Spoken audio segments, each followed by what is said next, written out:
Hi friends, ಎಲ್ರಿಗೂ ನಮಸ್ಕಾರ. Welcome to V studio. Akashadeepa serial ಮೂಲಕ ಟೆಲಿವಿಷನ್ಗೆ ಎಂಟ್ರಿ ಕೊಟ್ಟಂತಹ ದಿವ್ಯಾ ಶ್ರೀಧರ್ ಅವರ ಬಾಳಲ್ಲಿ ನಡಿಬಾರ್ದೆಲ್ಲ ನಡೆದೋಗಿದೆ. ದಿವ್ಯಾ ಶ್ರೀಧರ್ ಅವರು ಈ ಹಿಂದೆ ತಾನು ಮಾಡಿದಂತಹ ಪಾಪ ಕರ್ಮಗಳಿಗೆಲ್ಲ ಶಿಕ್ಷೆ ಅನುಭವಿಸುವಂತಹ ಸ್ಥಿತಿನಲ್ಲಿ ಈಗ ಇದ್ದಾರೆ. ತಮಿಳಲ್ಲಿ ಪ್ರಸಾರವಾಗ್ತಿರುವಂತಹ ಒಂದು ಅವಾರ್ಡ್ ಫಂಕ್ಷನ್ ಅಲ್ಲಿ ದಿವ್ಯಾ ಶ್ರೀಧರ್ ಅವ್ರಿಗೆ ಒಂದು ಅವಾರ್ಡ್ ಸಿಕ್ಕಿರುತ್ತೆ. ಅವಾರ್ಡ್ನ ಕಲೆಕ್ಟ್ ಮಾಡ್ಕೊಳ್ಳೋದಕ್ಕೆ ಅಂತ ಹೇಳಿ ಸ್ಟೇಜ್ ಮೇಲೆ ತನ್ನ ಮಗುವಿನ ಜೊತೆ ಹೋಗ್ತಾರೆ. ಹೋಗಿ ಅಲ್ಲಿ ಬಿಕ್ಕಿ ಬಿಕ್ಕಿ ಹೇಳ್ತಾರೆ. ತನಗಾದ ಮೋಸದ ಬಗ್ಗೆ ಹೇಳ್ಕೊಂಡು ಕಣ್ಣೀರನ್ನ ಹಾಕ್ತಾರೆ. ಇವರು ಕಣ್ಣೀರನ್ನ ಹಾಕ್ತಿರೋದನ್ನ ನೋಡಿ ಕೆಲವರು ಹೇಳ್ತಿದ್ದಾರೆ, ಇವ್ರು ಮಾಡಿದಂತಹ ಪಾಪ ಕರ್ಮಗಳು ಇವರನ್ನ ಸುಡೋದಕ್ಕೆ ಶುರುವಾಗಿದೆ, ಇವ್ರಿಗೆ ಇದೇ ರೀತಿ ಆಗ್ಬೇಕಾಗಿತ್ತು, ಇವ್ರು ಇನ್ನೂ ಸಹ ಅನುಭವಿಸ್ಬೇಕು ಅಂತ ಹೇಳಿ ಕೆಲವರು ಶಾಪನೂ ಸಹ ಹಾಕ್ತಿದ್ದಾರೆ. ಹಾಗಿದ್ರೆ ದಿವ್ಯಾ ಶ್ರೀಧರ್ ಅವರು ಇಷ್ಟು ಪಾಪಕರ್ಮಗಳನ್ನು ಅನುಭವಿಸ್ಬೇಕಾದಂತಹ ಪರಿಸ್ಥಿತಿಗೆ ಏನಕ್ಕೆ ಬಂದರು, ಇವ್ರು ಮಾಡಿದಂತಹ ಪಾಪ ಕರ್ಮಗಳಾದರೂ ಏನು ಅನ್ನೋದನ್ನು ನಾನು ಈ ವಿಡಿಯೋದಲ್ಲಿ ಹೇಳ್ತೀನಿ. ಅದಕ್ಕಿಂತ ಮುಂಚೆ ಯಾರೆಲ್ಲ ಇನ್ನೂ ನನ್ನ ಚಾನಲ್ಗೆ ಸಬ್ಸ್ಕ್ರೈಬ್ ಮಾಡ್ದಿರೋ ವಿಡಿಯೋನ ನೋಡ್ತಿದ್ದೀರೋ ಪ್ಲೀಸ್ ಬೇಗ ಬೇಗ ಸಬ್ಸ್ಕ್ರೈಬ್ ಮಾಡ್ಕೊಳ್ಳಿ. ಹಾಗೆ ಪಕ್ಕದಲ್ಲಿರೋ ಬೆಲ್ ಐಕಾನ್ನ ಕ್ಲಿಕ್ ಮಾಡಲಿಕ್ಕೆ ಮರಿಬೇಡಿ. ಪಕ್ಕದಲ್ಲಿರೋ ಬೆಲ್ ಐಕಾನ್ನ ಕ್ಲಿಕ್ ಮಾಡಿದ್ರೆ ನಾನು ಮಾಡುವಂತಹ ವಿಡಿಯೋ ಮೊದಲು ಬಂದು ನಿಮಗೆ ತಲುಪುತ್ತೆ. ಸೊ ಪ್ಲೀಸ್ ಬೇಗ ಬೇಗ ಚಾನಲ್ಗೆ ಸಬ್ಸ್ಕ್ರೈಬ್ ಮಾಡಿಕೊಂಡು ಪಕ್ಕದಲ್ಲಿರೋ ಬೆಲ್ ಐಕಾನ್ನ ಕ್ಲಿಕ್ ಮಾಡಿ. ಎಸ್ ಫ್ರೆಂಡ್ಸ್, ದಿವ್ಯಾ ಶ್ರೀಧರ್ ಅವರು ಆಕಾಶದೀಪ ಸೀರಿಯಲ್ ಮೂಲಕ ಟೆಲಿವಿಷನ್ಗೆ ಎಂಟ್ರಿ ಕೊಡ್ತಾರೆ ಆ್ಯಂಡ್ ಈ ಸೀರಿಯಲ್ ಸುವರ್ಣದಲ್ಲಿ ಪ್ರಸಾರವಾಗ್ತಿರುತ್ತೆ. ದಿವ್ಯಾ ಶ್ರೀಧರ್ ಅವ್ರಿಗೆ ಈ ಸೀರಿಯಲಲ್ಲಿ ಚಾನ್ಸ್ ಸಿಗೋದಕ್ಕೂ ಮುಂಚೆನೇ ಅವ್ರಿಗೆ ಮದುವೆ ಆಗಿ ಒಂದು ಹೆಣ್ಣು ಮಗಳು ಕೂಡ ಇರ್ತಾರೆ. ಹಾಗೆ ಇವರು ಆಕಾಶದೀಪದಲ್ಲಿ ತುಂಬಾ ಫೇಮಸ್ ಆಗ್ತಾರೆ. ತುಂಬಾ ಫೇಮಸ್ ಆಗಿ ಫೇಮ್ ಎಲ್ಲ ಗಿಟ್ಟಿಸ್ಕೊಳ್ತಾರೆ. ಇವರು ಫೇಮಸ್ ಆದ ತಕ್ಷಣ ಇವರ ಗಂಡನಿಗೆ ಡಿವೋರ್ಸನ್ನು ಕೊಡ್ತಾರೆ. ಡಿವೋರ್ಸ್ ಕೊಟ್ಟು ಹೆಣ್ಣು ಮಗುನೂ ಸಹ ಇವ್ರ ಜೊತೆ ಕರ್ಕೊಳ್ದೆ ಮಗು ಅಂತಲೂ ನೋಡದೆ ಅವ್ರನ್ನ ಬಿಟ್ಟು ಬರ್ತಾರೆ. ನಂತರ ಇವರು ಬಿಟ್ಟು ಬಂದ ಮೇಲೆ ತಮಿಳ್ನಾಡಲ್ಲಿ ಸೆಟ್ಲ್ ಆಗ್ತಾರೆ. ಹಾಗೆ ತಮಿಳಿನ ಒಂದಷ್ಟು ಸೀರಿಯಲ್ಗಳಲ್ಲಿ ಇವ್ರಿಗೆ ಚಾನ್ಸ್ ಸಿಗುತ್ತೆ, ಅದರಲ್ಲೂ ಕೂಡ ಆ್ಯಕ್ಟಿಂಗನ್ನು ಮಾಡ್ತಾರೆ. ತೆಲುಗು ಸೀರಿಯಲ್ಸಲ್ಲೂ ಇವ್ರಿಗೆ ಚಾನ್ಸ್ ಸಿಗುತ್ತೆ, ಅದರಲ್ಲೂ ಕೂಡ ಆ್ಯಕ್ಟಿಂಗನ್ನು ಮಾಡ್ತಾರೆ. ಈ ರೀತಿ ಹಲವಾರು ಸೀರಿಯಲ್ಸ್ಗಳಲ್ಲಿ ಮಾಡಿ ತುಂಬಾ ಫೇಮನ್ನು ಗಿಟ್ಸ್ಕೊಂಡು ಇವರು ಕರ್ನಾಟಕದ ಕಡೆ ಬರೋದನ್ನು ಬಿಟ್ಟಿರ್ತಾರೆ. ನಂತರ ಇವರ ಮೊದಲನೇ ಗಂಡನ ವಿಚಾರವಾಗಲಿ ಅಥವಾ ಮಗಳ ವಿಚಾರವಾಗಲಿ ಎಲ್ಲಿಯೂ ಸಹ ಹೇಳ್ಕೊಂಡಿರೋದಿಲ್ಲ. ಆ್ಯಂಡ್ ತಮಿಳಿನಲ್ಲಿ ಆ ಕಡೆ ಇವ್ರಿಗೆ ಸಾಕಷ್ಟು ಆಫರ್ಸ್ಗಳು ಬರ್ತಿರುತ್ತೆ. ಸಾಕಷ್ಟು ಸೀರಿಯಲ್ಸ್ಗಳಲ್ಲೂ ಆ್ಯಕ್ಟ್ ಮಾಡ್ತಾರೆ, ನಂತರ ಸಿನಿಮಾಗಳಲ್ಲೂ ಆ್ಯಕ್ಟ್ ಮಾಡ್ತಾರೆ. ಸಿನಿಮಾ ಅಷ್ಟಾಗಿ ಸೂಟ್ ಆಗಲ್ಲ ಅಂತ ಅನಿಸಿ ನೆಕ್ಸ್ಟ್ ಮತ್ತೆ ಇವರು ಸೀರಿಯಲ್ಸ್ಗಳಿಗೆ ವಾಪಸ್ ಬರ್ತಾರೆ. ಹಾಗೆ ಸೀರಿಯಲ್ಸ್ಗಳನ್ನೇ ಮಾಡ್ಕೊಂಡು ಹೋಗಿದ್ದಿದ್ರೆ ಇಷ್ಟೊಂದು ನೋವನ್ನು ಅನುಭವಿಸುವಂತಹ ಪರಿಸ್ಥಿತಿಗೆ ಇವರು ಬರ್ತಿರ್ಲಿಲ್ಲ. ಬಟ್ ಇವರು ಸೀರಿಯಲ್ಸ್ ಮಾಡುವಾಗ ಮಾಡ್ಕೊಂಡಂತಹ ಒಂದು ಎಡವಟ್ಟಿನಿಂದ ಇವತ್ತು ಈ ಪರಿಸ್ಥಿತಿಗೆ ಬರಬೇಕಾಗಿದೆ. ಈಗಾಗಲೇ ಮದುವೆ ಆಗಿ ಗಂಡನನ್ನ ಬಿಟ್ಟು ಮಗುವನ್ನು ಬಿಟ್ಟು ಒಂದು ಮಿಸ್ಟೇಕ್ ಮಾಡಿ ಇವರು ತಮಿಳಿಗೆ ಹೋಗಿದ್ರು. ನಂತರ ಇವರು ಆ್ಯಕ್ಟಿಂಗ್ ಮಾಡಬೇಕಾದ್ರೇ ಮತ್ತೊಂದು ಮಿಸ್ಟೇಕನ್ನು ಮಾಡ್ತಾರೆ. ಇವ್ರ ಜೊತೆ ಆ್ಯಕ್ಟ್ ಮಾಡ್ತಿದ್ದಂತಹ ಕೋ ಆರ್ಟಿಸ್ಟ್ ಅರ್ನವ್ ಅಮ್ಜದ್ ಖಾನ್ ಅನ್ನೋರ ಜೊತೆ ಇವರು ಡೇಟಿಂಗ್ ಮಾಡೋದಕ್ಕೆ ಶುರು ಮಾಡ್ತಾರೆ. ಸಾಕಷ್ಟು ವರ್ಷಗಳ ಕಾಲ ಇಬ್ಬರು ಒಟ್ಟಿಗೆ ಇರ್ತಾರೆ, ಇಬ್ಬರು ಲಿವಿಂಗ್ ರಿಲೇಷನ್ಶಿಪ್ಪಲ್ಲಿ ಇರ್ತಾರೆ. ನಂತರ ಇವರು ಮದುವೆ ಸಹ ಆಗ್ತಾರೆ. ಮದುವೆ ಆದಮೇಲೆ ಎಲ್ಲವೂ ಸಹ ಚೆನ್ನಾಗಿರುತ್ತೆ. ಮದುವೆ ಆಗಿ ಒಂದಷ್ಟು ವರ್ಷಗಳಾದ ಮೇಲೆ ನಿಜವಾದ ಕಾಟ ಶುರುವಾಗೋದು. ಮದುವೆ ಆಗಿ ಒಂದು ಸ್ವಲ್ಪ ದಿವಸ ಆದಮೇಲೆ ಇವರು ಪ್ರೆಗ್ನೆಂಟ್ ಆಗ್ತಾರೆ. ಪ್ರೆಗ್ನೆಂಟ್ ಆದಮೇಲೆ ಅರ್ನವ್ ಅಮ್ಜದ್ ಖಾನ್ ಅವರು ಇವ್ರಿಗೆ ಕಾಟ ಕೊಡೋದಕ್ಕೆ ಶುರು ಮಾಡ್ತಾರೆ. ಆಗ ಇವರ ಒಂದು ಸಂಸಾರದ ವಿಚಾರ ಎಲ್ಲ ಆದಿರಂಪ ಬೀದಿರಂಪ ಎಲ್ಲ ನಡೆದು ನಂತರ ದಿವ್ಯಾ ಶ್ರೀಧರ್ ಅವರು ಪೊಲೀಸ್ ಸ್ಟೇಷನ್ ಮೆಟ್ಲೇರಿ ಅರ್ನವ್ ಅವರ ಮೇಲೆ ಕಂಪ್ಲೇಂಟನ್ನು ಕೊಡ್ತಾರೆ. ಫಿಸಿಕಲ್ ಆಗಿ ಮೆಂಟಲ್ ಆಗಿ ತುಂಬಾ ಟಾರ್ಚರ್ ಕೊಡ್ತಿದ್ದಾರೆ, ನನಗೆ ಇವ್ರ ಜೊತೆ ಬದುಕೋದಕ್ಕೆ ಆಗ್ತಿಲ್ಲ, ತುಂಬ ಟಾರ್ಚರ್ ಕೊಡ್ತಿದ್ದಾರೆ, ಇವ್ರನ್ನ ನಾನು ಇಷ್ಟು ದಿವಸ ತುಂಬ ಚೆನ್ನಾಗಿ ನೋಡ್ಕೊಂಡಿದ್ದೀನಿ, ನನ್ನ ಹತ್ರ ಬಣ್ಣದ ಮಾತುಗಳು ಹೇಳಿ ನನಗೆ ಮೋಸ ಮಾಡಿಬಿಟ್ರು, ನನ್ನನ್ನು ಮರಳು ಮಾಡಿಬಿಟ್ರು ಅಂತೆಲ್ಲ ಹೇಳಿ ಕಂಪ್ಲೇಂಟನ್ನು ಕೊಡ್ತಾರೆ.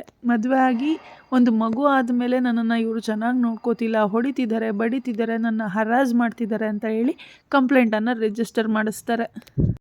ಅರ್ನವ್ ಅವ್ರ ಮೇಲೆ ದಿವ್ಯಾ ಅವರು ಬರೀ ಹರಾಸ್ಮೆಂಟ್ ಕೇಸನ್ನು ಹಾಕೋದಿಲ್ಲ, ನನಗೆ ಮೋಸ ಮಾಡಿ ಮತ್ತೊಂದು ಹುಡುಗಿಯ ಜೊತೆ ಇವನು ಅನೈತಿಕ ಸಂಬಂಧವನ್ನು ಇಟ್ಕೊಂಡಿದ್ದಾನೆ ಅಂತ ಹೇಳಿ ಮತ್ತೊಂದು ಕೇಸನ್ನು ಸಹ ರಿಜಿಸ್ಟರ್ ಮಾಡಿಸಿರ್ತಾರೆ. ಸೊ ಈ ವಿಚಾರ ನಮ್ಮ ಕರ್ನಾಟಕದಲ್ಲಿರುವಂತಹ ದಿವ್ಯಾ ಅವರ ಫ್ಯಾನ್ಸ್ಗೆ ಗೊತ್ತಾದಾಗ ಸ್ವಲ್ಪ ಖುಷಿನೇ ಪಡ್ತಾರೆ ಕೆಲವೊಂದಿಷ್ಟು ಜನ.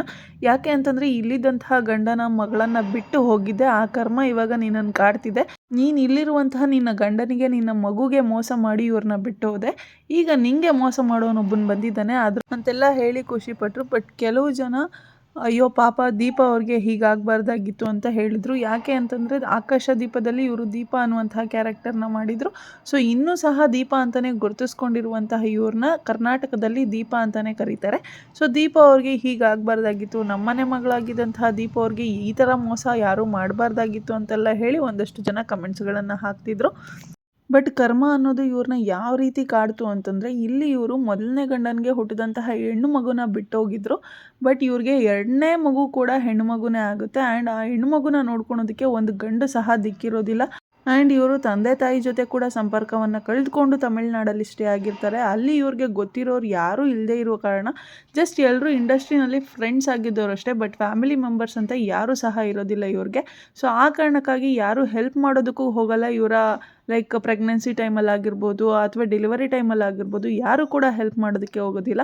ಇನ್ಫ್ಯಾಕ್ಟ್ ಇವರು ಅರೌಂಡ್ ಒಂದು 7 to 8 ಮಂತ್ಸ್ ಪ್ರೆಗ್ನೆಂಟ್ ಆಗೋವರೆಗೂ ಇವರ ಕೆಲಸವನ್ನು ಮಾಡಿದ್ದಾರೆ ಸೀರಿಯಲ್ಸ್ಗಳಲ್ಲಿ. 7ನೇ ತಿಂಗಳು ಪ್ರೆಗ್ನೆಂಟ್ ಆಗೋವರೆಗೂ ಸಹ ಇವರು ಸೀರಿಯಲ್ಗಳಲ್ಲಿ ದುಡ್ದಿದ್ದಾರೆ. ಯಾಕೆಂದರೆ ಇವ್ರಿಗೆ ಅಂತ ಒಂದಿಷ್ಟು ದುಡ್ಡು ಬೇಕಾಗಿರುತ್ತೆ. ಇವರ ಚೆಕಪ್ಗಾಗಿರ್ಬೋದು, ಇವರ ಫ್ಯಾಮಿಲಿ ನಡೆಸೋದಕ್ಕಾಗಿರ್ಬೋದು, ಅಥವಾ ಇವರ ಪರ್ಸ್ನಲ್ ನೀಡ್ಸ್ಗಾಗಿರ್ಬೋದು, ಅಥವಾ ಮಗುವಿನ ಆರೈಕೆಗೆ ಬೇಕಾಗಿರುವಂತಹ ಸಾಮಗ್ರಿಗಳನ್ನು ತೊಗೊಳೋದಕ್ಕಾಗಿರ್ಬೋದು, ಎಲ್ಲದಕ್ಕೂ ಸಹ ಇವ್ರ ಹತ್ರ ದುಡ್ಡು ಇರೋದಿಲ್ಲ.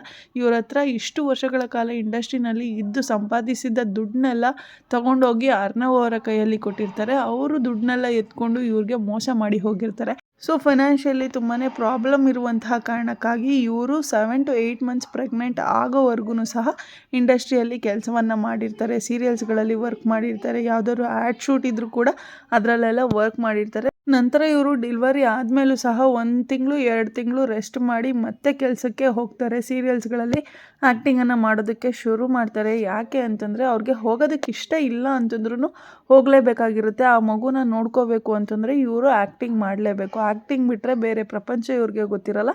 ಸೊ ಆ್ಯಕ್ಟ್ ಮಾಡಬೇಕು, ಅದರಿಂದ ದುಡಿಬೇಕು, ಬಂದಿರುವಂತಹ ದುಡ್ಡಲ್ಲಿ ಮಗುನ ಚೆನ್ನಾಗಿ ನೋಡ್ಕೋಬೇಕು, ಅದು ಕೇಳಿದ್ದೆಲ್ಲ ಕೊಡಿಸ್ಬೇಕು, ಅದಕ್ಕೊಂದು ಒಳ್ಳೆ ಭವಿಷ್ಯ ಕೊಡಬೇಕು ಅಂತ ಹೇಳಿ ಅವರ ಪ್ರೆಗ್ನೆನ್ಸಿ ಟೈಮಲ್ಲಿ ದುಡಿಯೋದನ್ನು ಬಿಟ್ಟಿರಲ್ಲ. ನಂತರ ಮಗು ಹುಟ್ಟಿದ ಮೇಲೂ ಸಹ ದುಡಿಯೋದನ್ನು ಬಿಟ್ಟಿರೋಲ್ಲ.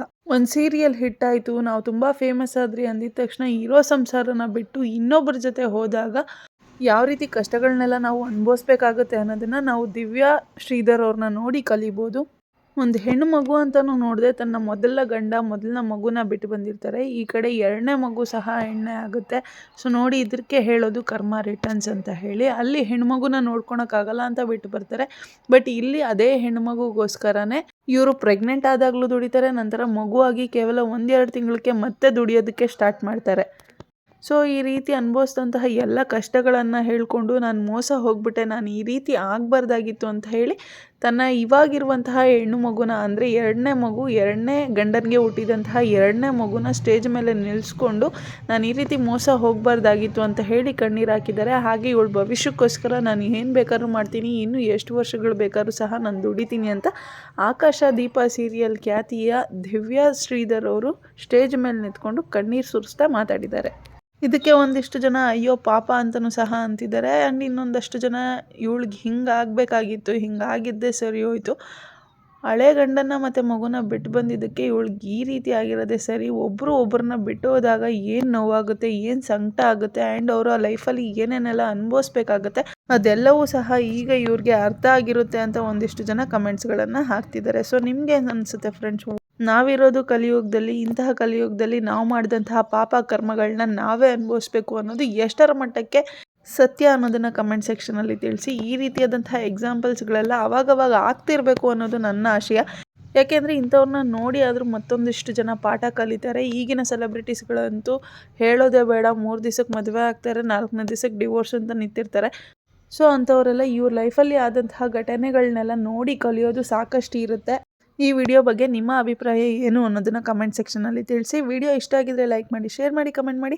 ಹಾಗೆ ನನ್ನ ಚಾನಲ್ಗೆ ಸಬ್ಸ್ಕ್ರೈಬ್ ಮಾಡಿಕೊಂಡು ಪಕ್ಕದಲ್ಲಿರೋ ಬೆಲ್ ಐಕಾನ್ನ ಕ್ಲಿಕ್ ಮಾಡಲಿಕ್ಕೆ ಮರಿಬೇಡಿ ಅಂತ ಹೇಳ್ತಾ ಇವತ್ತಿನ ವಿಡಿಯೋನ ಇಲ್ಲಿಗೆ ಎಂಡ್ ಮಾಡ್ತಾ ಇದ್ದೀನಿ. Thank you so much. Love you all. Take care. Bye bye.